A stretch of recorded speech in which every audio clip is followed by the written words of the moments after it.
नमस्कार मित्रांनो, रिकाज क्लासेसमध्ये पुन्हा आपलं एकदा स्वागत आहे. मागच्या व्हिडिओमध्ये आपण डिस्टन्स, डिस्प्लेसमेंट, व्हेलॉसिटी, ॲक्सेलरेशन यांच्या कन्सेप्ट समजून घेतलेल्या आहेत. त्यानंतर आपण इक्वेशन ऑफ मोशन घेतलेले आहे, ठीक आहे, आणि त्यांचे आपण ग्राफ पण बघितलेले आहे. तर या व्हिडिओमध्ये आपण इक्वेशन्स ऑफ मोशन्स यावर आधारित काही प्रॉब्लेम्स आहेत, ते प्रॉब्लेम्स सॉल्व्ह करून घेऊ. ठीक आहे, तर चला मग व्हिडिओला स्टार्ट करू. इक्वेशन्स ऑफ मोशन यापूर्वी बघितलेले आहे, ठीक आहे, तर त्यावर आधारित आपण प्रॉब्लेम सॉल्व्ह करू. ठीक मित्रांनो, यापूर्वी आपण मोशनचे इक्वेशन पाहिले होते, म्हणजेच इक्वेशन्स ऑफ मोशन बघितले होते. तर आता त्याच इक्वेशनचा वापर करून आपण काही प्रॉब्लेम सॉल्व्ह करणार आहोत. ते प्रॉब्लेम तुम्ही व्यवस्थित पाहून घ्या, कसे सॉल्व्ह केले ते समजून घ्या, आणि बाकीचे प्रॉब्लेम जे पुस्तकातील असतील ते करण्याचा प्रयत्न करा. जर तुम्हाला ते प्रॉब्लेम जमणार नसतील किंवा जमणार नाही तर तुम्ही कमेंट सेक्शनला लिहा, मी तुमचे ते प्रॉब्लेम सॉल्व्ह करण्याचा प्रयत्न करेन. ठीक आहे, तुम्हाला यापूर्वी तीनही इक्वेशन समजून सांगितलेले आहेत, तर मी डायरेक्ट इक्वेशन घेत आहोत. तशी काही घेण्याची गरज नाही, पण तुम्हाला तर आता प्रॉब्लेम सॉल्व्ह करायचे आहे म्हणून एकदाच आपण रिव्हिजन घेऊ. बघा, पहिलं जे इक्वेशन आहे काय, v equal to u plus a t. ठीक आहे, सेकंड इक्वेशन आहे s equal to u t plus half of a t square, आणि थर्ड इक्वेशन आहे v square equal to u square plus twice a s. आता हे तर इक्वेशन झाले, पण कोणतं इक्वेशन कोणत्या टर्मचं रिलेशन सांगते हे तुम्हाला बिलकुल समजायलाच पाहिजे. तुम्ही पाठ तर करा, पण तुमच्या डोक्यात एकदा प्रॉब्लेम आला की पटकन लक्षात यायला पाहिजे की नाही बा, या ठिकाणी ह्या टर्म आणि ही टर्म यांचं रिलेशन सांगितलेलं आहे. तर ते रिलेशन तुम्ही अगोदर व्यवस्थित पाठ करून घ्या आणि व्यवस्थित लक्षात घ्या. ठीक आहे, पहिले जे इक्वेशन आहे v equal to u plus a t, म्हटले व्ही ही स्पीड आहे आणि यू पण स्पीड आहे, बरोबर आहे. जी कोणतं इक्वेशन लक्षात येत असताना ऍक्सेलरेशन जे ए आहे ते सोडून द्या. तर मग हे जे इक्वेशन आहे, इक्वेशन कोणत्या टर्मचं रिलेशन सांगते हे लक्षात ठेवण्यासाठी तुम्ही काय कराल. बघा, पहिलं जे इक्वेशन आहे त्या इक्वेशन मध्ये ही व्हेलॉसिटी व्ही आणि यू हे व्हेलॉसिटी आहे, आपल्याला ऍक्सेलरेशन सोडायचं आहे. शिल्लक काय राहिलं, टाइम. म्हणजे जे पहिले इक्वेशन जे आहे ते पहिले इक्वेशन व्हेलॉसिटी आणि टाइम यांचं रिलेशन सांगते, बरोबर आहे. जेव्हा तुम्ही प्रॉब्लेम सॉल्व्ह कराल तेव्हा कोणतं रिलेशन लावावं लागेल याची जाणकारी तुम्हाला पहिलंच व्हायला पाहिजे. त्याच्यामुळे कुठलं रिलेशन, कुठलं इक्वेशन कुठलं रिलेशन सांगते याची माहिती तुम्हाला असणं जरुरी आहे, म्हणजे आहेच. कळलं का एवढं. मग कसं लक्षात ठेवायचं, जसं आपल्याला पहिलं इक्वेशन आहे, पहिलं इक्वेशन कोणतं आहे, v equal to u plus a t. या ठिकाणी व्ही आणि यू हे दोन्ही व्हेलॉसिटी आहे, ए आपल्याला सोडून द्यायचं आहे. मग शिल्लक करायला टाइम, म्हणजे हे व्हेलॉसिटी आणि टाइमचं रिलेशन सांगते. दुसरं इक्वेशन काय आहे, s equal to u t plus half of a t square. ठीक आहे, यस म्हणजे डिस्प्लेसमेंट, यू म्हणजे इनिशियल व्हेलॉसिटी, ठीक आहे, टी म्हणजे टाइम, बरोबर. या ठिकाणी तीन टर्म आहेत, कोणत्या, velocity displacement, velocity and time, बरोबर आहे. तर मग हे तर डिस्प्लेसमेंट तर आलंच, मग आता टाइम आणि इनिशियल व्हेलॉसिटी याच्यापैकी काय घ्यायचं आपल्याला, म्हणजे नेमकं कोणतं रिलेशन सांगते. डिस्प्लेसमेंट सोबत टाइम आणि व्हेलॉसिटी या दोघांपैकी कोणाचं रिलेशन सांगायचं. तर जास्त टाइम किंवा टू टाइम्स काय आहे, टाइम आहे. या ठिकाणी टाइम आहे, या ठिकाणी टाइम आहे, म्हणून तुम्ही काय कराल, डिस्प्लेसमेंटचं आणि टाइमचं रिलेशन आहे, बरोबर आहे. म्हणजे पहिलं जे इक्वेशन आहे ते व्हेलॉसिटी आणि टाइम, दुसरं इक्वेशन आहे ते डिस्प्लेसमेंट आणि टाइम, आणि थर्ड इक्वेशन बघा, v square equal to u square plus twice a s, बरोबर आहे. आपण ऍक्सेलरेशन सोडणार आहोत. मग व्ही आणि यू हे दोनही व्हेलॉसिटी आहे, मग शिल्लक काय राहिलं, डिस्प्लेसमेंट. थर्ड जे इक्वेशन आहे ते व्हेलॉसिटी आणि डिस्प्लेसमेंटचं रिलेशन सांगेल. कळलं का एवढं. पुन्हा एकदा रिव्हिजन करतो.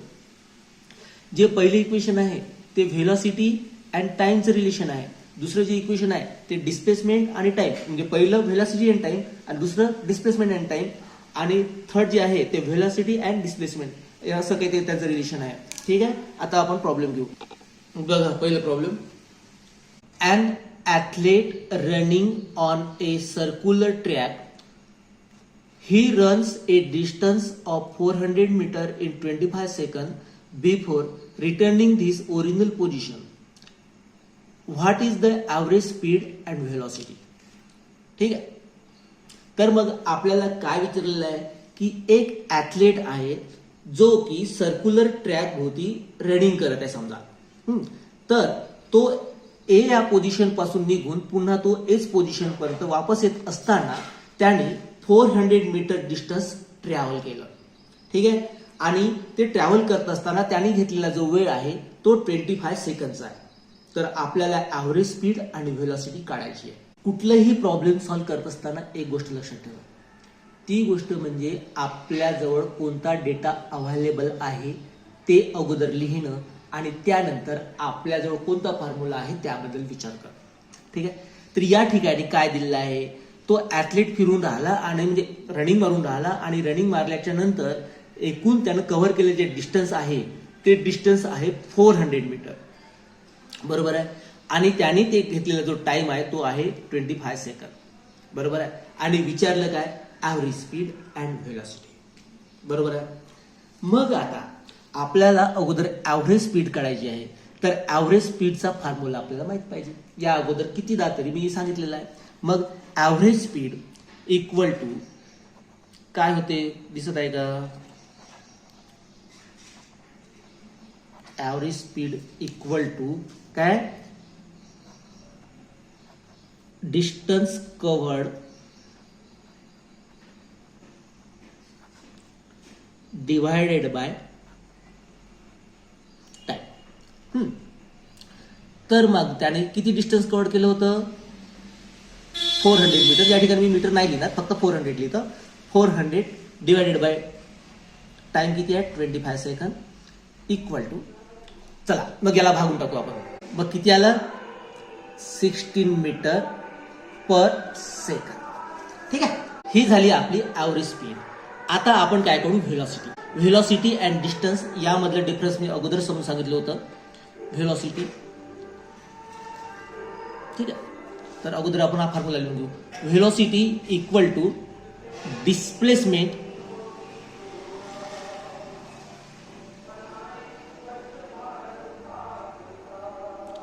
Divided by time. हा फॉर्म्युला आहे व्हेलॉसिटीचा. तर मग डिस्प्लेसमेंट म्हणजे काय, याच्या अगोदर मी वारंवार सांगितलं आहे. डिस्प्लेसमेंट म्हणजे पहिला पॉईंट आणि शेवटचा पॉईंट यामधला डिफरन्स. बरोबर आहे. तर मग डिस्प्लेसमेंट या ठिकाणी बघा, तो व्यक्ती ए या बिंदूपासून स्टार्ट झाला आणि परत ए या पॉईंटवर वापस आला. म्हणजेच त्याचं जे डिस्प्लेसमेंट होईल ते डिस्प्लेसमेंट बिलकुल 0 आहे. याच पॉईंटवर तो आहे. बरोबर आहे. तर मग या ठिकाणी डिस्प्लेसमेंट काय राहील, displacement equal to 0 divided by time. मग इक्वल टू काय आन्सर येईल याचं, 0. म्हणजे या ठिकाणी व्हेलॉसिटी किती होत आहे, velocity equal to 0 metre per second. कळलं एवढं. ठीक आहे. दुसरं एक्झाम्पल घेऊ.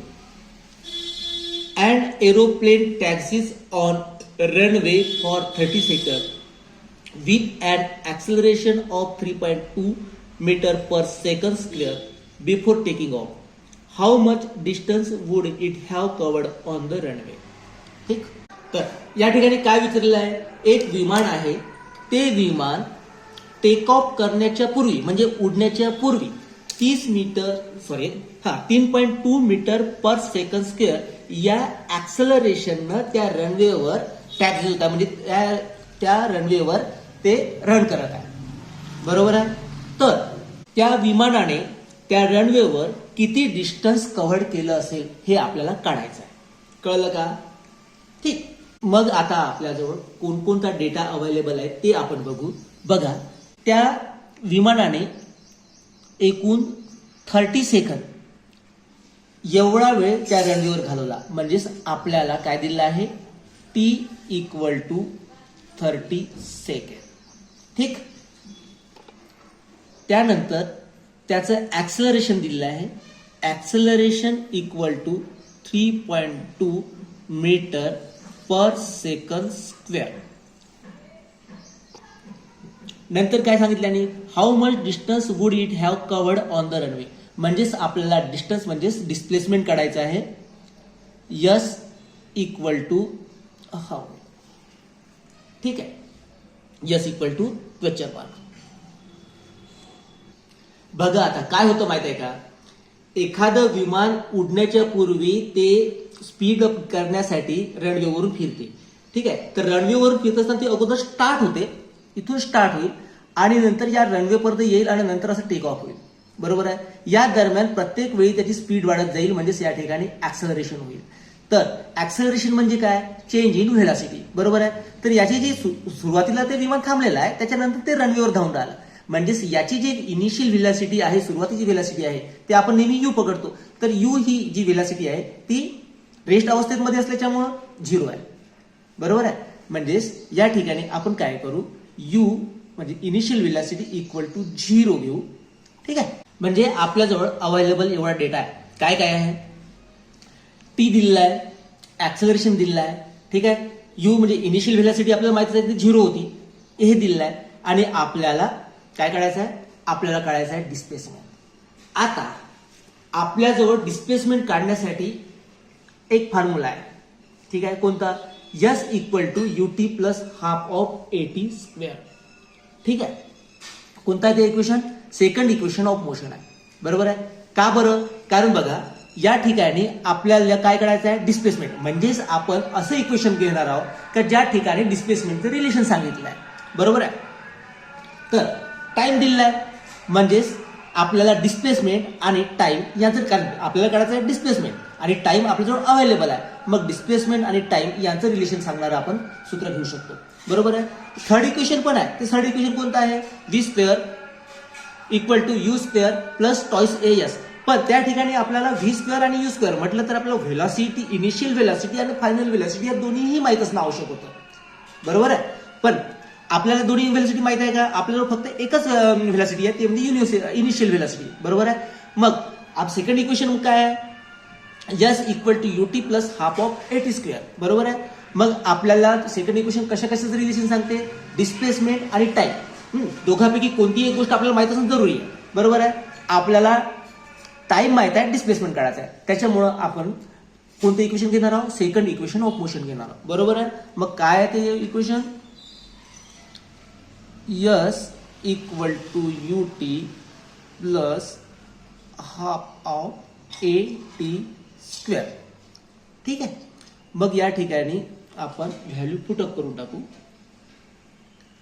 यू म्हटलं तर 0, टाइम म्हटलं तर 30 सेकंड जो की दिलेला आहे, प्लस हाफ ऑफ ऍक्सलरेशन दिलेला आहे तुम्हाला 3.2 into once again time equal to 30 second.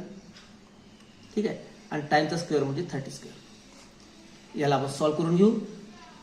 0 into 30 म्हटलं तर 0 प्लस, ठीक आहे, एकदा सिम्प्लिफाय करतो, हाफ इंटू 3.2 इंटू 30चा स्क्वेअर म्हटलं तर 30 इंटू 30. ठीक आहे. यानं याला डिवाइड करतो, मग ते 15 येते आणि इक्वल टू 3.2 इंटू 15 इंटू 30. याला तुम्ही सोडवून घ्याल आणि याचं फायनल आन्सर येईल 1440. ठीक आहे, मीटर. Yes equal to 1440. कळलं एवढं?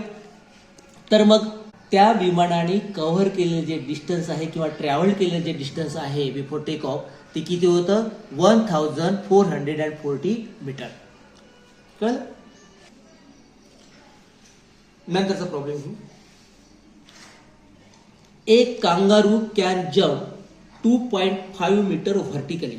What must be initially velocity of the kangaroo?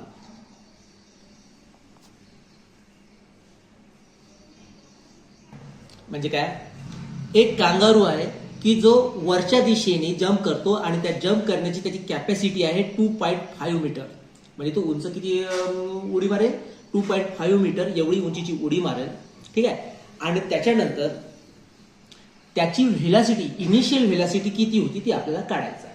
आता हे गणित समजून घ्या. बघा, हे गणित सॉल्व्ह करण्याच्या अगोदर एक गोष्ट समजून घ्या.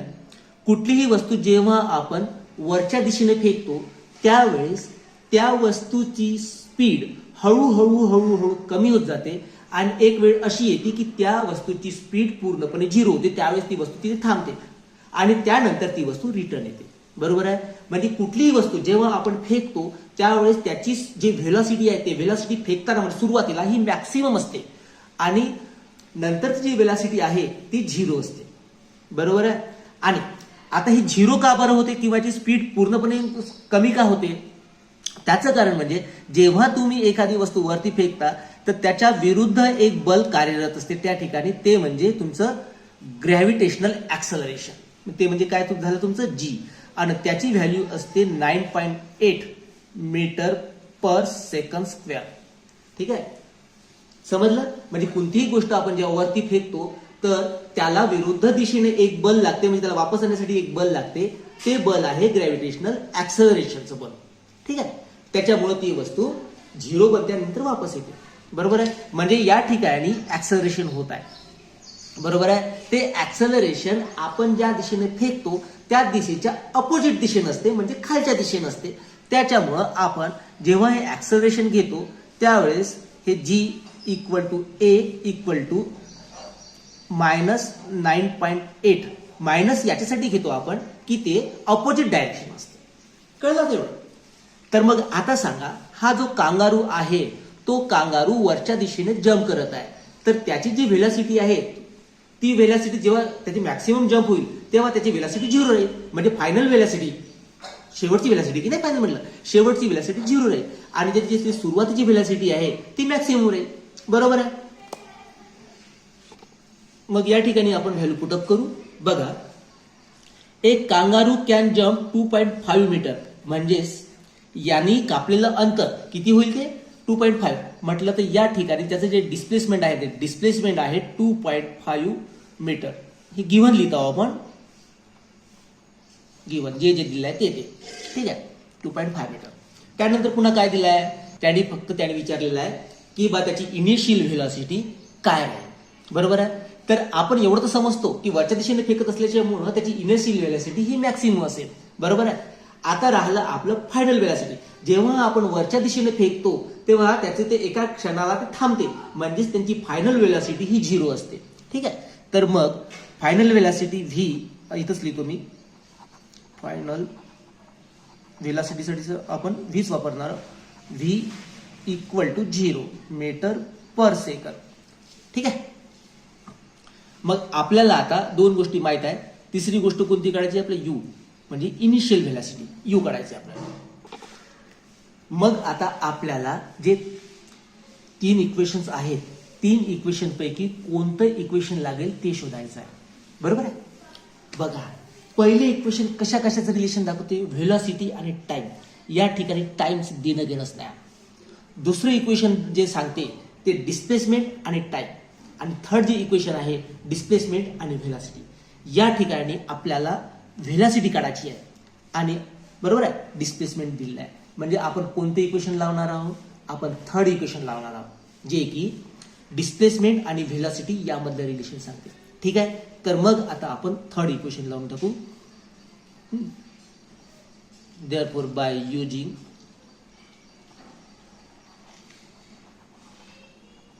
Third equation of motion. ठीक आहे. मग काय ते v square equal to u square plus 2as. ठीक. आता बघा कसं काय घ्यायचं. व्ही ही फायनल व्हेलॉसिटी आहे. फायनल व्हेलॉसिटी म्हणजे जम्प मारून तो जेव्हा जम्प मारेल त्यावेळेस त्याची व्हेलॉसिटी शेवटची व्हेलॉसिटी 0 राहील. म्हणून या ठिकाणी 0 स्क्वेअर म्हटलं तर 0 होऊन जाईल. त्याच्याबद्दल जास्त नका करू. ठीक आहे. त्याच्यानंतर यू स्क्वेअर आपल्याला काढायचं आहे, म्हणजे यू काढायचं आहे आपल्याला, म्हणून यू स्क्वेअर जसं तसं प्लस 2. आता ह्या ठिकाणी जेव्हा तो कांगारू जम्प मारते किंवा कुठलीही वस्तू आपण जेव्हा फेकतो त्यावेळेस त्याचं ऍक्सलरेशन, त्याच्यावर जे प्रयुक्त होणारे जे बल आहे म्हणजे अपोजिट, तर ते कोणतं ऍक्सलरेशन असेल, निगेटिव्ह ऍक्सलरेशन. म्हणजेच ते काय घेऊ आपण, acceleration of due to gravity. ठीक आहे, म्हणजेच ग्रॅव्हिटेशनल ऍक्सलरेशन घेणार आहोत. तर या ठिकाणी ग्रॅव्हिटेशनल ऍक्सलरेशन काय आहे 9.8 आहे, पण ते अपोजिट दिशेने कार्यरत असल्याच्यामुळे त्याला आपण मायनस घेणार आहोत. 2 इंटू मायनस 9.8 इंटू डिस्प्लेसमेंट दिलेलं आहे 2.5. बरोबर आहे. आता याला आपण सॉल्व्ह करू.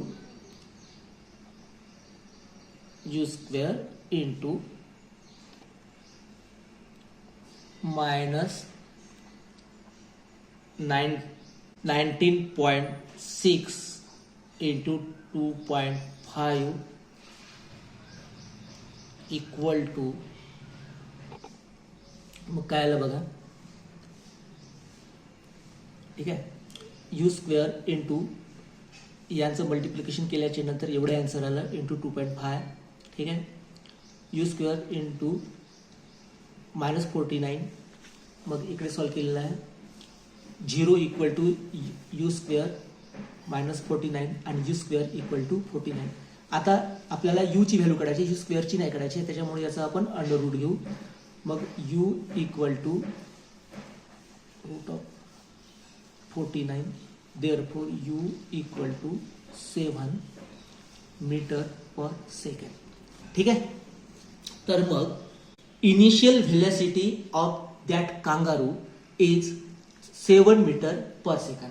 म्हणजेच जंप मारण्याच्या पूर्वी त्या कांगारूची जी व्हेलॉसिटी होती ती व्हेलॉसिटी 7 मीटर पर सेकंड होती. बरोबर.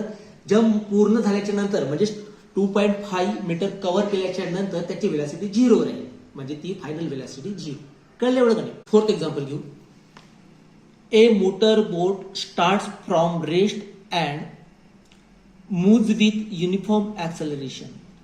If it attains the velocity of 15 meter per second in 5 seconds, calculate the acceleration and distance traveled in that time. एक मोटर बोट आहे जे की रेस्ट पासून स्टार्ट होत आहे, म्हणजे त्याची इनिशियल व्हेलॉसिटी 0 आहे असं पकडा. ठीक आहे. आणि युनिफॉर्म ऍक्सेलरेशन ती मूव्ह होत आहे. ती बोट जी आहे ती final velocity 15 metre per second एवढं डिस्टन्स कव्हर, म्हणजे एवढी व्हेलॉसिटी असेल. त्याची फायनल जी व्हेलॉसिटी आहे ती किती असेल, 15 मीटर पर सेकंद. आणि ती व्हेलॉसिटी अटेंड करण्याकरिता तिला 5 सेकंद एवढा वेळ लागेल. Calculate the acceleration and distance travelled in that time. आणि त्या वेळामध्ये त्याचं ऍक्सेलरेशन आणि डिस्टन्स आपल्याला काढायचं आहे. कळलं एवढं का नाही. मग बघू आपण आता. बघा काय काय दिलं आहे. A motor boat start from rest. Initial velocity आहे 0 मीटर पर सेकंद. ठीक. ती बोट युनिफॉर्म ऍक्सेलरेशन मूव्ह होत आहे, पण त्याची व्हॅल्यू दिलेली नाही. If it attains the velocity of 15 metre per second in 5 second, म्हणजेच त्याची फायनल व्हेलॉसिटी दिली आहे v equal to 15 metre per second आणि टाइम पण दिलेला आहे 5 सेकंद. बरोबर आहे. आता आपल्याला काय करायचं आहे, ऍक्सेलरेशन काढायचं आहे, म्हणजे ए काढायचं आहे. ए इक्वल टू क्वेश्चन मार्क घेऊ and the distance travelled in that time. आणि या टाइम मधलं आपल्याला काय करायचं आहे, त्या बोटने ट्रॅव्हल केलेला डिस्टन्स पण काढायचं आहे. म्हणजे आपल्याला डिस्प्लेसमेंट काढू आपण. यस इक्वल टू किती. बरोबर आहे. तर मग बघा आता आपल्याला ऍक्सेलरेशन काढायचं आहे. ऍक्सेलरेशनचा फॉर्म्युला आठवा. Change in velocity. Change in velocity म्हणजे final velocity minus initial velocity divided by time. हे म्हणजे आपल्याला इनिशियल व्हेलॉसिटी आणि फायनल व्हेलॉसिटी जर माहित राहिली आणि टाइम माहित राहिला तर आपण ऍक्सेलरेशन सहजतेनं काढू शकतो. ठीक आहे. मग आपण ऍक्सेलरेशनचा फॉर्म्युला काढू. A equal to final velocity V minus initial velocity U divided by time. सहज निघाले. इक्वल टू फायनल व्हेलॉसिटी आहे 15, इनिशियल व्हेलॉसिटी आहे 0 आणि टाइम आहे 5 second. Equal to 15 divided by 5 equal to 3. म्हणजेच ऍक्सेलरेशन जे आहे 3 मीटर पर सेकंड स्क्वेअर एवढं होत आहे. दिसलं का किती आहे ते acceleration, 3 metre per second square. ठीक आहे. मग आपल्याकडे आता काय आहे, आपल्याला यस काढायचं आहे. आपल्याकडे अवेलेबल आहे ऍक्सेलरेशन, तर तेवढं आपण करत नाही. आपल्याकडे अवेलेबल आहे initial velocity, final velocity and time. बरोबर आहे. मग आपल्याकडे 2 इक्वेशन आहे जे की डिस्प्लेसमेंट आणि टाइमचं रिलेशन सांगते. दुसरं म्हणजे डिस्प्लेसमेंट आणि व्हेलॉसिटीचं रिलेशन सांगते. दोनही रिलेशन जर आपण म्हणजे दोनही इक्वेशन जर आपण लावले तर या दोनही गोष्टी आपल्या फुलफिल होत आहे. म्हणजेच आपणाकडे एवढा डेटा अवेलेबल आहे की आपण दुसरं इक्वेशन लावू शकतो किंवा तिसरं इक्वेशन लावू शकतो. बरोबर आहे. तर या ठिकाणी आपण सेकंड इक्वेशन घेऊ. सेकंड इक्वेशन काय आहे, s equal to u t plus half of at². बरोबर आहे. बघा मग आपल्याला डिस्प्लेसमेंट काढायचं म्हणजे यस काढायचं आहे. इनिशियल व्हेलॉसिटी दिलेली आहे ती कोणती होती 0 इंटू टाइम म्हटलं तर किती आहे तो टाइम 5 सेकंद. शेवटी ते 0च येणार आहे equal to half of a. Acceleration दिलेलं आहे किती होते 3 मीटर निघलं आपलं 3 इंटू टाइम आहे 5/5. बरोबर आहे. 0 या ठिकाणी ते थोडस चुकीच झालं. या ठिकाणी प्लस आहे पाहिजे. ठीक आहे. काय मग second equation ut plus half of at². या ठिकाणी आपण व्हॅल्यू पुटअप केल्या. व्हॅल्यू पुटअप केल्याच्या नंतर आपल्याला अशासारख्या व्हॅल्यू मिळाल्या. तर मग आता आपण याला सॉल्व्ह करून घेऊ. 0 plus half multiplied by 3 multiplied by 5² म्हटलं तर किती येते रे 25 इक्वल टू हाफ इंटू 75. ठीक आहे. मग आता किती यायला पाहिजे या 75ला जर 2 ने डिवाइड केलं तर आन्सर आपल्याला येत आहे 37.5 मीटर. कळलं एवढं. मग आता आपलं डिस्प्लेसमेंट किती निघलं ते 37.5 मीटर. बरोबर आहे. म्हणजे काय झालं ते आता त्या बोटनी 5 सेकंदात ट्रॅव्हल केले जे डिस्टन्स आहे ते डिस्टन्स आहे 37.5 मीटर. ठीक आहे. आता या ठिकाणी मी लिहिणार नाही तसं, पण तुम्ही जेव्हा एक्झाम किंवा तुम्ही प्रॉब्लेम सॉल्व्ह कराल त्यावेळेस तसं स्पष्ट लिहायचं. या ठिकाणी काय लिहायचं तुम्ही की त्या 5 सेकंदामध्ये त्या बोटचं जे ऍक्सेलरेशन आहे ते ऍक्सेलरेशन 3 मीटर पर सेकंड² होतं एवढं होतं. ठीक आहे. म्हणजे acceleration of the boat in 5 seconds equal to 3 meter per second and distance covered by that boat in 5 seconds yes equal to 37.5 meter. असं लिहायचं असते. त्याचं ते जर तुम्ही लिहिणार नाही तर तुमचा अर्धा मार्क गेला. समजलं. आता तुम्ही एक काम करा.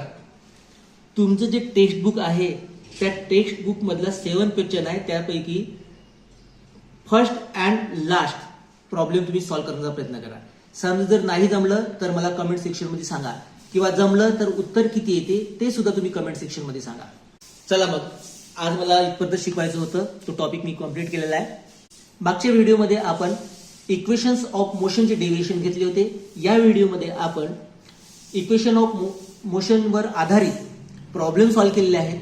पुढच्या व्हिडिओमध्ये आपण लॉज ऑफ मोशन घेऊ म्हणजेच गतिविषयक नियम घेऊ.